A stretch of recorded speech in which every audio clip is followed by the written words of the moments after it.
Welcome, everybody, to What's Your Bacon in 7 Questions.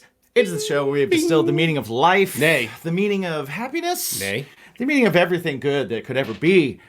Down to just 7 questions. We started with how many questions, Mike? 78,466. No one would book our show, so we distilled it. Took an afternoon, distilled it down to just 7. Today, well, a little story. There's a band. There's a metal band from Orange County, California called Project 86. They've released 10 albums, 2 EPs, 2 DVDs, 1 live album. Their newest album, Omni Part 1, which is the first of 2 concept records, features the newest single, Virtual Signal, which is out now. We've got their singer today, Andrew. Welcome. Thanks for having me, gentlemen. That was yeah. I wanted you to keep going with the introduction. It's like You know what? He actually did stop. Find them streaming. Go to project86.com to check out the video, get more info. We've got that. We've got... but no, continue, because he does, it's more. Oh, we welcome singer, writer, musician, and if the website on your wiki page is correct, mortgage broker from Toronto, Andrew. Mortgage broker from Toronto. That's amazing. I've never heard that one. That's good. I'll tell you right now, Andrew didn't see Schwab, that. AndrewSchwab.com is the website that is given on your Wikipedia page, and when you click on it, that's it is the guy a that mortgage stole broker from Toronto. my URL. That's the guy that stole it. Oh Yeah. man, actually we've got a stolen URL situation here that we could talk about in our main episode. But before we really get into that, what we like big to mystery.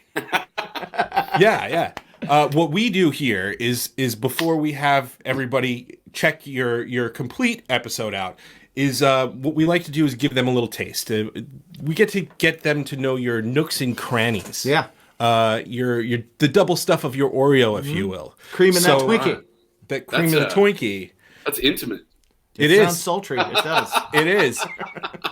Are you, sir, ready for us to explore those nooks and crannies of you? Oh man, I wouldn't have gotten into this line of work if I wasn't comfortable with people investigating my innards. So Nice. let's do this. We're going to go Awesome. spelunking I've never into been the more balls ready. of your heart. The nethers of your heart.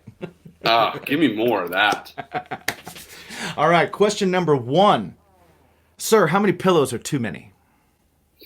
Ooh, this is important, and I have an opinion on it. Okay, so this is just me. I'm not going to put this on anyone else, but there's a science to sleep that I believe firmly in, at least for my own orbit. And my orbit is the only one that matters because I front a rock band, right? Yes. Yes. So- Number 1. I don't think you can have more than 2, man. I really don't. And for me, I need like almost flat pillows, like non-existent fluff. And one of them is for my head, and the other one is for like me to wrap my arm around, if that makes sense. Because I'm like a side sleeper and a thrasher a little bit. You need So to be able to You need that. put a solid headlock Yeah. on something.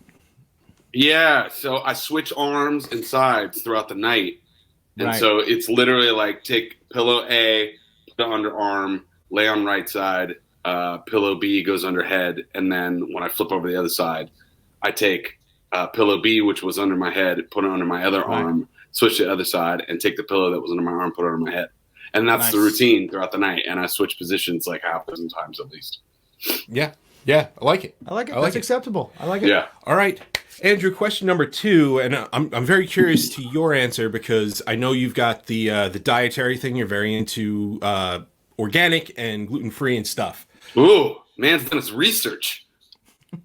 What is the perfect pizza order? Oh, man. I love pizza, and I don't eat it as often as I would like to, but because I live in Southern California, there are a lot of options because there's a lot of people and therefore a lot of businesses and therefore also a lot of quote unquote healthy options, right? Mm-hmm. But there are only a few places that I can eat and sort of digestive issue with. Like I can't just order your standard, pick a pizza chain and eat it. That would end my life. Right. It's that, or you do that, but you make sure you're not doing anything for several days after. Right. Yeah. Yeah, it would cause me a lot of pain. So I have to order like the cauliflower crust or the gluten-free crust. And then as of late, though, like the cheese has been fine and the rest of the pizza is fine. So I've kind of expanded my pizza situation very recently, but for the previous 3 years, I really didn't eat much pizza, and it was really sad. I basically reached a stage with my life where my body told me you just can't do what you've been doing along the way. You know, I'm there. Yeah. I'm travel there. for a living, a lot of shortcuts, you eat whatever you want, and then you reach a point where it's like you just can't do it anymore. Yeah. So now that's a roundabout way of getting my answer. I really, when I have like options of different types of pizza sitting in front of me, all of which I can eat safely, I've been gravitating towards just like a margarita pizza, which is really Love it. basic. Yeah. But I find that like that's my favorite. It's the essence of pizza, right? It's right. just, what is it? It's cheese, sauce, crust, and is it Little basil? Sometimes Yeah. basil. Basil? Yeah. A couple of basil leaves, some olive oil. Yeah. You- Well, something that we always talk about here is that if your regular pizza, like if your bare bones pizza isn't good, it doesn't matter how much stuff you put on top of it, your pizza's no good. It's the old polishing a turd adage. That's yeah, right. That's exactly. If you're building a house, you start with the foundation. If your Right. foundation is weak, no matter what you put on top of it, the end result is going to be weak as well. So Yes. Damn right. This Yes. applies to pizza more than anything, probably. I agree with that. And cauliflower pizza, love the crust. good. I Yeah. love Yeah, the it's crust. good. I hate making the crust. I tried making the crust once. Complete disaster. Such a From mess. like It was awful. scratch. Yeah. Wow, My wife and I that's tried ambitious. it back in the day. Yeah. Like it was awful. So just get the pre-made ones. They're way Yeah. easier. I agree. And don't get me wrong, man. Like, I love sweets. I love snacks. I love junk food. I love all that stuff. I love all the bad things. It's just I reached a point for me personally, and I think I'm not alone in this, because our entire food supply has been poisoned increasingly for the last 2 to 3 decades. I just can't eat all that stuff anymore that I was able to eat when I was 20 or 25. So, anytime I can find an alternative version of something that isn't going to make me feel awful or actually physically cause me pain, I'm stoked, man. So what I'm trying to say is I'm not one of those people that went gluten-free because it was some sort of diet fad or Right. switched to You're not an eating. elitist. You're like, No, hey, I'm not really. This is opinionated to about make this me stuff. feel good. Yeah, it literally, like, I eat organic food because the pesticides in a lot of food, actually, I can notice it when I eat Yeah. it. Oh, yeah. So it's just pragmatism. That's it. It has nothing to do with being like a food elitist. I just wanted to make that clear. If you eat something and it hurts, but you love it, you're gonna keep eating it until they make something Until it kills you. or they make a version of it that doesn't hurt, and then you go to that. Yeah. Exactly. All right. All right, question Here we number go. 3. We're on to a true or false question right now. Okay. True or false? Cereal is a soup. That's great.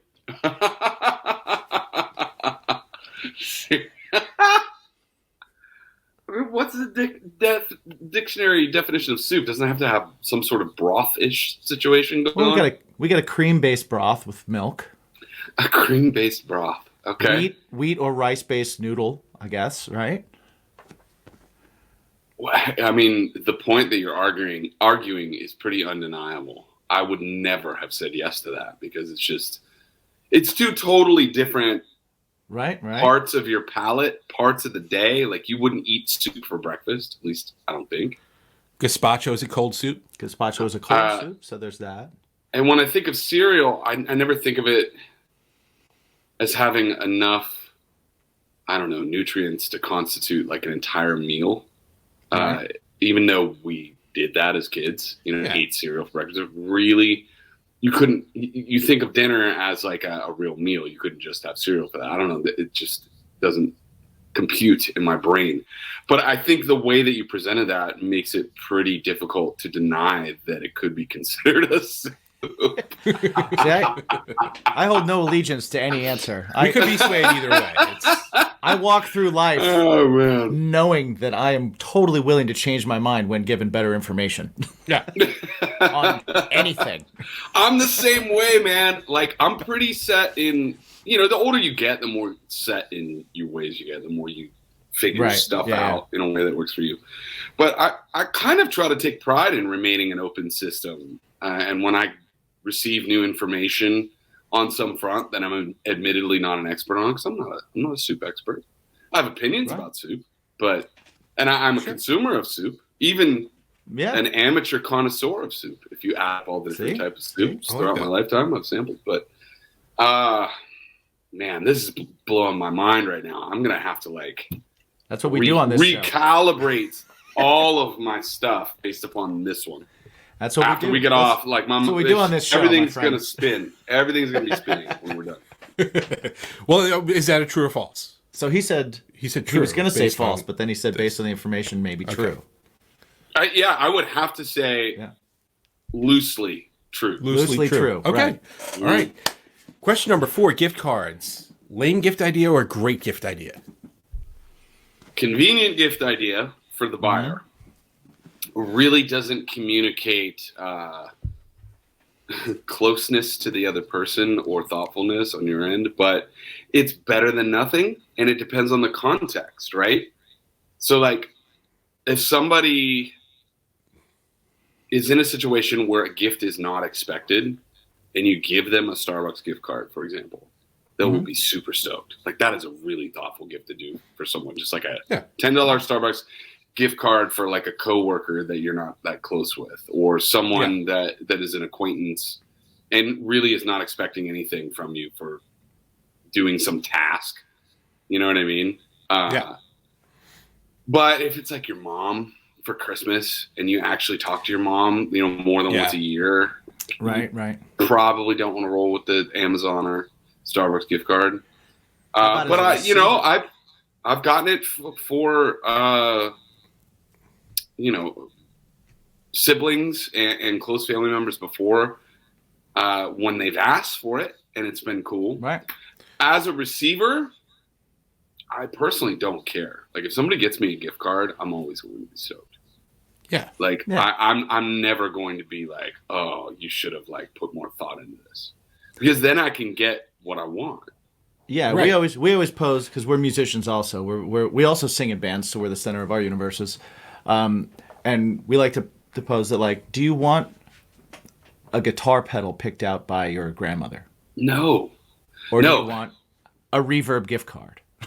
or I would rather have a Sweetwater gift card. Personally. Right? My initial part of the answer was based upon as the giver, As the want giver, to at least Sure. come off as being thoughtful. If you're course. operating in a perfect world. If you don't care, and you just are doing it, Right. for someone where the situation doesn't necessarily matter that much, good call. Right. But there are certain members of my immediate family where if I did that and it wasn't asked for, it would be like, that's kind of lame, dude. Yeah. Right. They wouldn't be mad. They wouldn't be disappointed, but it would just communicate, I forgot to get you a gift, basically. Right. Yeah. So, but as a receiver, totally cool. Would rather have it, in fact, because I don't know, and who's going to read my mind and get me something that I actually want? There you Right. go. Without asking me. Exactly. All right. Moving on to question number 5. What number is Mike thinking of? 5? Question number 6, what is your go-to jukebox pick? Oh man, that's complicated because it depends on the situation. It used to be when we were on the road for many years, the post-show ritual was to find a spot to hang out that has a jukebox and a dartboard. That was kind of mandatory. That's a no solid, matter what. that's a solid sweet choice. Post-show. Yeah, it's guaranteed fun because we were really competitive about throwing darts, and we play music. Nice. We love music. Obviously, you guys do too.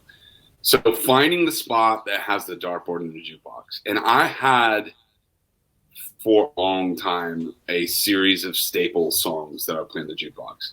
And the goal was always to play something that not only our crew would appreciate, but that would get a reaction out of people like, oh, you know what I mean? Right. One that everybody knows, or one that everybody, at least bare minimum in our crew, could sing along with.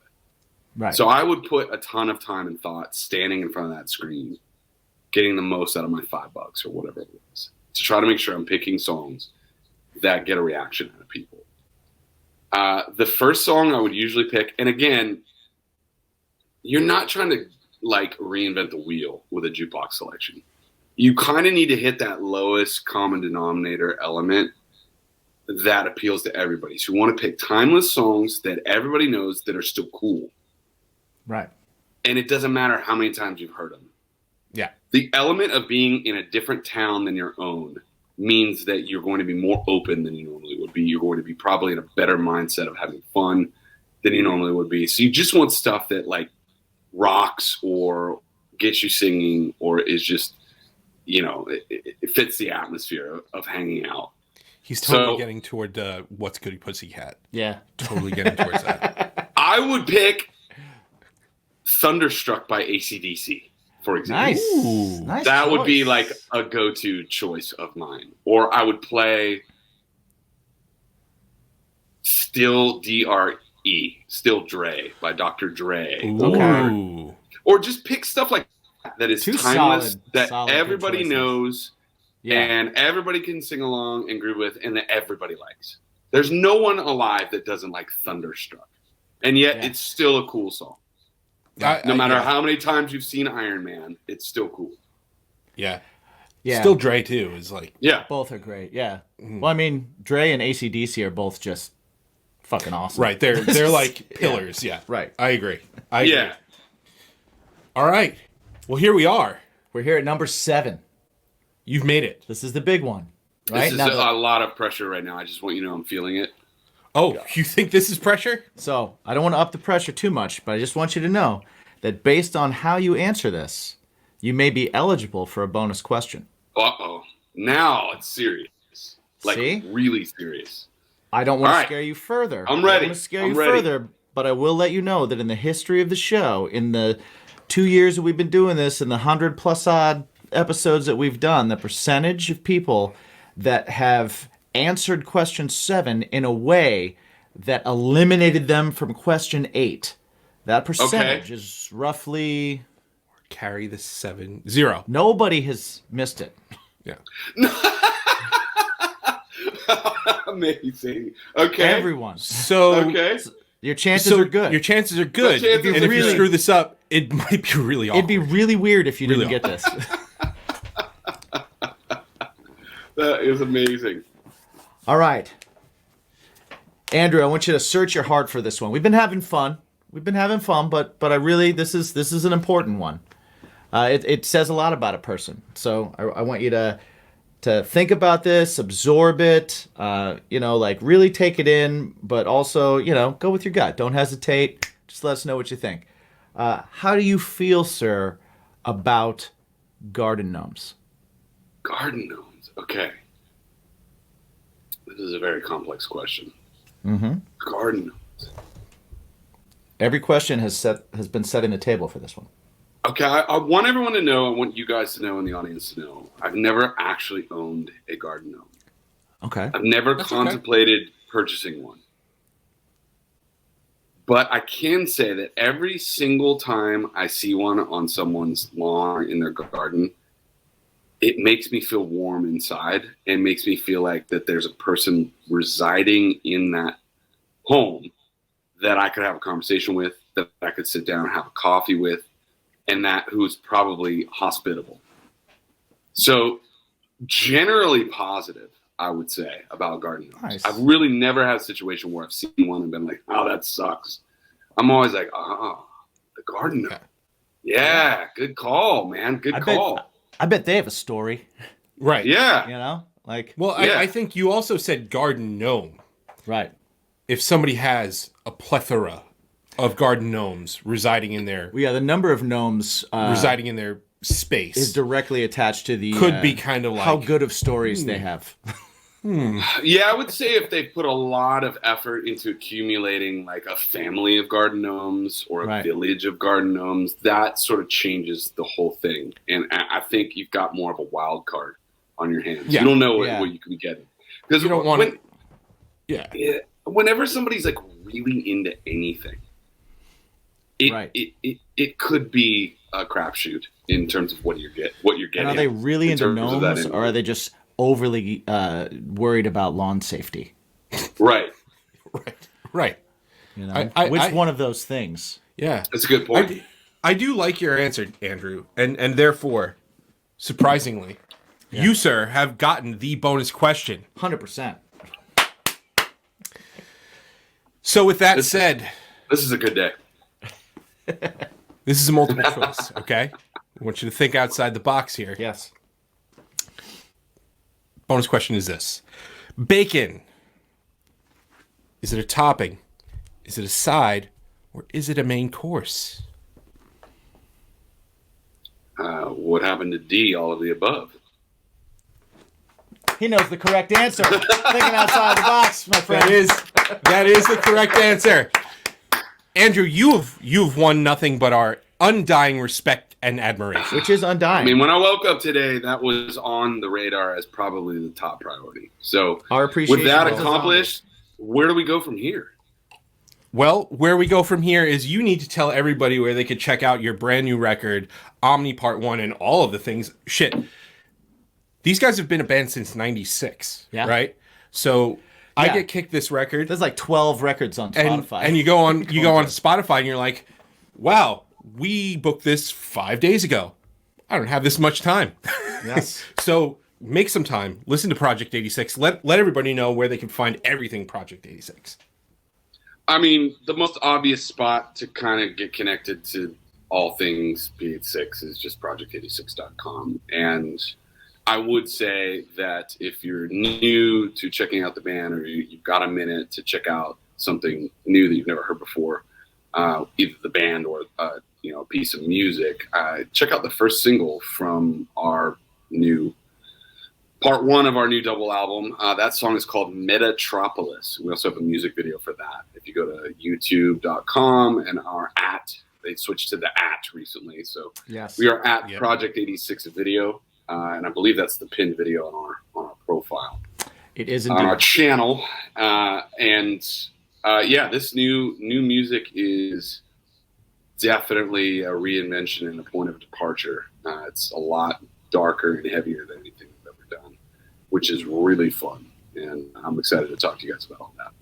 Yeah, Absolutely. I'm gonna have fun talking about some of these videos too, and about anything else that we run into. But one thing we do like to do before we let everybody go and Yes. come back in a couple days to check out the full interview is I like to ask you a question. And I'm going to ask you this question twice, once right now and then once at the end of the next episode. We're going to see if the answer changes, but we like to loosely use the term bacon here, right? That's our metaphor for just like bacon makes anything on your plate better. It makes it more exciting with whatever's happening.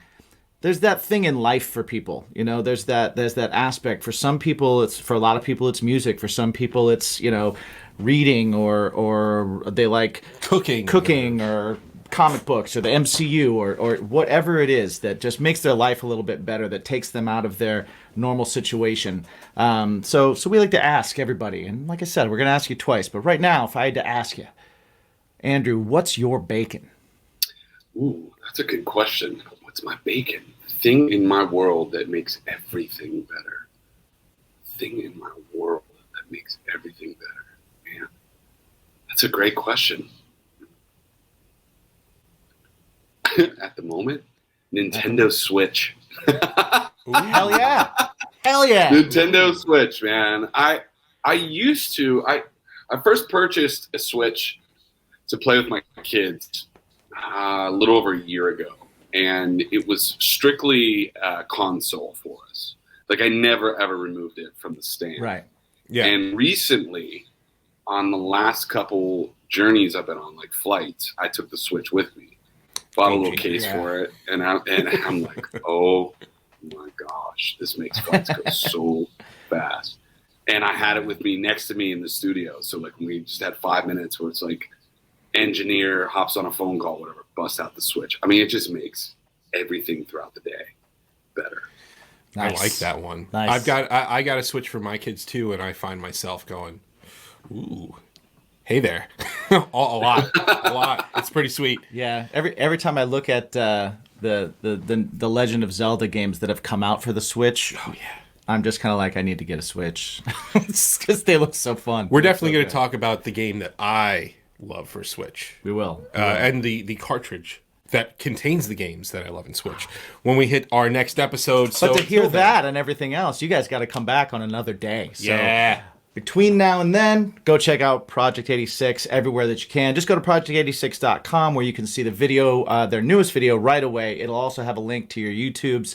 It'll also give you all the information on how you can pre-order part 2 of the new double record that's coming out. Half of it's out already. So definitely check that out. And remember to ask yourselves at home every single day. Make sure to find that thing and ask yourselves, what is it that makes your life better? What is it that makes everything that you do a little bit happier so that every day can just be full of a little bit more joy and a little bit less suck? Yeah. What's your bacon? What's your bacon?